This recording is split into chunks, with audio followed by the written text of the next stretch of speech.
मैं सत्यन तिवारी अपने channel DG news में आपका हार्दिक स्वागत करता हूँ। आज हमारे साथ अंकिता तिवारी दीदी जी हैं, जो कि विद्यार्थी परिषद, अखिल भारतीय विद्यार्थी परिषद में राष्ट्रीय एवं प्रांतीय स्तर पर कई अपने पदों पर दायित्व का निर्वहन कर चुकी हैं तथा वो एक समाज सेवी हैं। आइए आज हम उनसे चर्चा करते हैं। स्वागत दीदी आपका बहुत बहुत। नमस्कार दीदी, आप बताइए कि आप किस प्रकार विद्यार्थी परिषद में जुड़ी? विद्यार्थी परिषद में जुड़ना भी मेरे लिए बहुत एक अलग ही अनुभूति रही है जी। वर्ष 2010 में एक कार्यक्रम में मैंने भाग लिया था, जिसमें मेरा भाषण था विवेकानंद और हिंदू धर्म के विषय पर। और उस भाषण के बाद में विद्यार्थी परिषद के संगठन मंत्री थे, उनसे मेरा मिलना हुआ और फिर उनको लगा कि इसे जुड़ना चाहिए। और फिर जो शुरुआत विद्यार्थी परिषद में हुई तो वो मेरा पहला विद्यार्थी परिषद में रहना हुआ। जी। जैसे कि आपने अभी तिरंगा यात्रा भी की थी कश्मीर के लिए, तो उसमें आपको मतलब कैसे आया कि मैं मतलब एक छोटे शहर से थी आप कटनी से, कि आपको कैसे अंदर आके आया कि हम जाए कश्मीर एक तिरंगा फहरा के आए? क्योंकि कश्मीर और तिरंगा का बहुत पुराना संबंध था। माननीय मोदी जी भी उसी यात्रा में शामिल थे पहले जी। और लगातार आज तो 370 भी हटा है कश्मीर में। जब आप गई थी उस समय 370 था कि हट चुका था? सबसे पहले तो मैं आपकी बात का जवाब ये देना चाहूंगी कि जहां हम भारतीय और भारत देश में रहते हैं तो भारत का चिंतन कंटिन्यू चलता रहता है। दूसरा, विद्यार्थी परिषद का कार्यकर्ता होने के नाते एक देश प्रेम और देश का जज्बा वो हमेशा से रहा है। अपने कई सारे बौद्धिक स्तरों पर, सैद्धांतिक स्तरों पर जब हम सुनते थे कि तिरंगा नहीं फहराया जाता है, कश्मीर हमारा मुकुट है, देश का मुकुट है, उसके बाद भी देश का एक तिरंगा वहाँ फहराना भी मुश्किल बात है। हमने बहुत सारे जहाँ हुए बलिदान मुखर्जी, वो कश्मीर हमारा है, जैसे कई सारी चीजें हमने उसमें सुनी। तो मन में था कि अगर ऐसा क्या है तो उसे देखा जाए। तो एक हमारे साथ में विद्यार्थी परिषद में काम किए हुए जो पूर्व में कार्यकर्ता रहे हैं अरुण उपाध्याय जी, ब्रजेश जैन जी, उन्होंने एक प्लान किया कि क्यों ना हम वहां चलकर तिरंगा फहराते हैं। और वही जो धीरे धीरे बातचीत शुरू हुई और उसी बीच में ये आया कि मेरा भी पार्टिसिपेशन उसमें रहा और एक अलग ही अनुभव के साथ हम वहां पहुंचे। हम 20 लोगों का एक ग्रुप गया था और उसमें अकेली मैं लड़की थी। ये भी मेरे लिए सौभाग्य की बात थी कि वहां तक पहुंचना ही हो पाया। बहुत सारी चीजें हुई कि हम यहाँ से 19 तारीख से निकलना शुरू किए। हमने तय किया था कि 28 जुलाई को हम वहाँ तिरंगा फहराएंगे। कुछ पद यात्राएं, कुछ ऐसे चलते हुए पूरी बुंदेलखंड से यात्रा पूरी करने के बाद में हम लोग जम्मू कश्मीर पहुंचे और बहुत सारे व्यवधानों के बाद फाइनली हम लोग लाल चौक कश्मीर पहुंचे और वहां पर तिरंगा फहराना हुआ। जिस तरह से सुना था कुछ माहौल वही दिखा भी। और सबसे ज्यादा जो मेरे लिए अविस्मरणीय बात उस यात्रा की ये थी कि अभी तक जो मेरे अनुभव में हमने सुना, हमेशा सैनिकों के बारे में हम सुनते थे और उन्हें उतने करीब से जानने का, देखने का मौका नहीं मिला था। पर जब वहां मैंने देखा कि कोस दूर पर जब हमारा सैनिक सिर्फ हमारे लिए खड़ा है और घंटों घंटों खड़ा है, तो वो शायद मेरे लिए बहुत ज्यादा हृदय स्पर्शी था। जी। जैसे कि आज आप एक यूथ आइकॉन है, तो आपके लिए आपके आदर्श कौन थे? आदर्श मुझे लगता है कि देश का या पूरे विश्व का भी कहूँ तो सबसे बड़ा आदर्श है तो हमारे विवेकानंद है।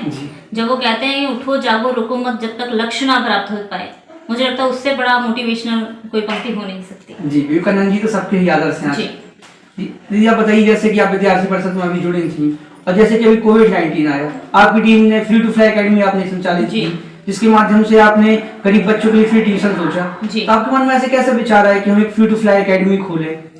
बीते 10 वर्षों मैंने विद्यार्थी परिषद में काम किया और उस काम के बाद ही हम हमेशा ये बात कहते हैं जब विद्यार्थी परिषद में काम भी करते हैं कि एक नेतृत्व की पाठशाला यदि आपको कहीं खोजनी है तो विद्यार्थी परिषद है। मतलब यदि मैं व्यक्तिगत तौर पर अपना भी विषय रखूं तो हमेशा से ऐसे हम नहीं थे। एक नॉर्मल स्टूडेंट जो शायद दूसरी तीसरी बेंच पर बैठता था, ना तो फर्स्ट बेंचर थे ना लास्ट बेंचर थे, पर फिर भी जो एक नेतृत्व का गुण विद्यार्थी परिषद ने लाया और देश के लिए कुछ करने का जो जज्बा हमारे अंदर आया, वो संगठन की ही देन मैं हमेशा से मानूंगी।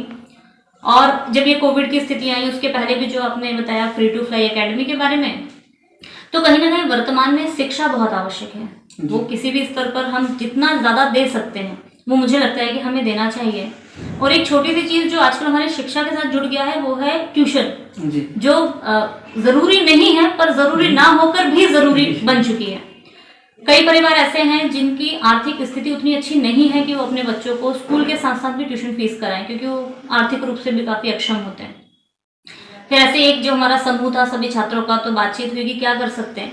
तो लगता है कि पढ़ने लिखने वाले लोग हैं तो क्यों ना हम अपना एक समय निकालें, 1 घंटा तो हम दे ही सकते हैं। और इसी विचार के साथ में एक हमारा प्रकल्प शुरू हुआ और सबसे अच्छा ये रहा कि पूरे वर्ष भर हमारी वो एकेडमी चली। लगभग 103 बच्चों को फ्री टू फ्लाई एकेडमी के माध्यम से हमने शिक्षा देने का काम किया।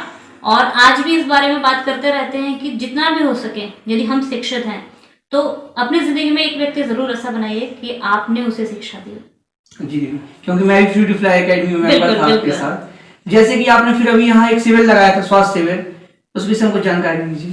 स्वास्थ्य शिविर के लिए कहते हैं कि धन गया तो कुछ गया, परंतु स्वास्थ्य यदि चला गया तो सब कुछ चला गया। कहीं ना कहीं हमारी जो जीवन की जो क्रियाएं हैं वो अलग होती जा रही हैं। स्वास्थ्य की दृष्टि से हम हीन होते जा रहे हैं। यदि हम रिपोर्ट के अनुसार भी देखें तो हमारी आयु समय भी कुछ कम होता जा रहा है। हम दादाजी और उनके पहले सुनते तो 100 साल 200 120 साल इसके करीब जाते थे, पर अभी जो 50-60 ऐसा, तो कहीं ना कहीं हमें लगता है कि हमें अपने स्वास्थ्य के प्रति जागरूक होने की आवश्यकता है। कोविड का दौर है, उस दौर में भी हमें अपनी इम्यूनिटी पर काम करना शुरू करना पड़ा, तो उसको लेकर कुछ चीजें थी दिमाग में और इसी तरह से हमने वो स्वास्थ्य शिविर लगाया। लोगों को काफी लाभ हुआ।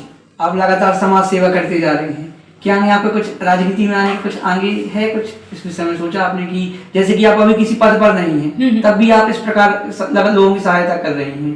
क्योंकि देखिए, अकेले एक व्यक्ति कुछ नहीं कर सकता है। अगर आप किसी पद पर हों तो आप किस प्रकार से कुछ परिवर्तन लाने के लिए कोशिश करेंगी?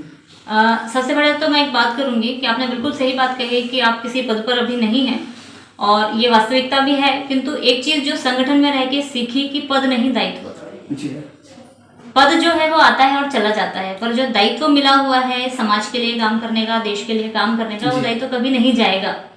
और रही बात राजनीतिक रुझान की तरफ, तो कहीं ना कहीं मुझे ऐसा लगता है कि जो युवा हैं उन्हें अभी आने की आवश्यकता है।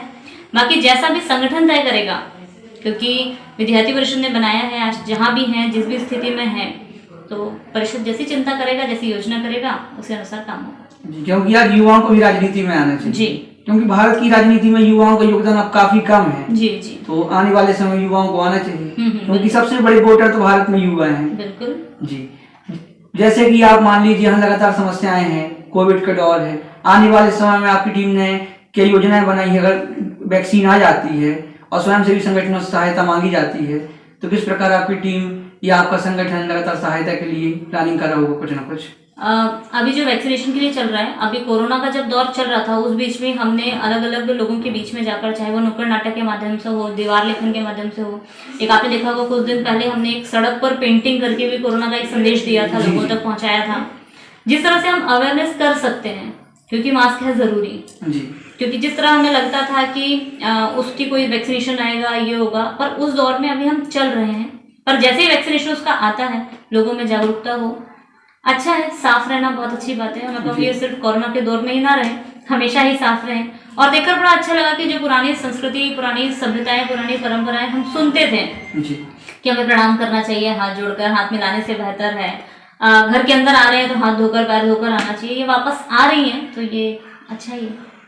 क्योंकि आज भारत की संस्कृति पूरा विश्व अपना रहा है। नमस्ते जी, लगातार नमस्ते हर ट्वीट भी चल रहा है, लगातार ट्रेंड भी कर रहा है। बिल्कुल जी। हमसे चर्चा करने के लिए बहुत बहुत धन्यवाद। धन्यवाद।